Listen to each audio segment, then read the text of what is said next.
Vi hade länge den önskan att kunna rädda gamla blåsta glas. Inte bara för att det kostar pengar utan av antikvariska hänsyn. Men det var väldigt svårt när vi hade hack och knack och fräsar och sågar och stämjärn och allt annat. För då spräcker jag de allra flesta glasen. Dessutom ligger glasen ofta ner i kitt under, det vi kallar för tryckkitt, på ett sådant sätt att jag inte kan lyfta upp dem med handkraft. Och vi sökte olika lösningar ända till vi gick tillbaka till barndomen. Där jag hade använt ett förstoringsglas. En sån där stor lins som min morfar samlade frimärken och han hade ett sånt. Och då fick jag sitta i morfars knä vid skrivbordskanten och fokusera solljuset genom linsen ner och så började det ryka i pappret. Men glaslinsen blev ju aldrig varm.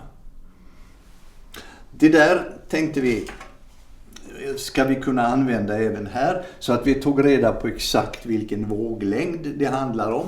Den som går genom glaset obehindrat. Solen värmer in och det är jättevarmt på soffbordet men glasrutan är kall. Den våglängden kommer ur det här lysröret som dessutom numera har ett litet guldfilter för att det ska bli lite varmt och vänligt. Den här våglängden, denna kittlampan, kan värma av kittet. Den kan värma igenom glaset och mjukgöra kittet inunder. Vi ser att ljuset kommer omedelbart när jag slår på strömmen. Men nu finns det då olyckligtvis en annan lampa som är snarlik.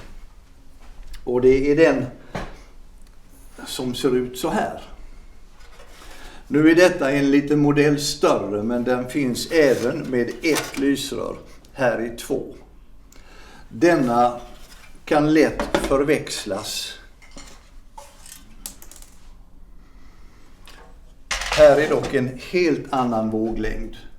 Och det ser jag genom att slå på strömmen och det kommer inget ljus alls. Men sakta så kommer den till att börja och glöda. Och det är mer likt en strålningskamin på sommarstugan. Nu känner jag att det börjar komma värme. Den här är gjord för färgborttagning på fasader och i större sammanhang.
Sen ska den här träkanten då prepareras med shellack.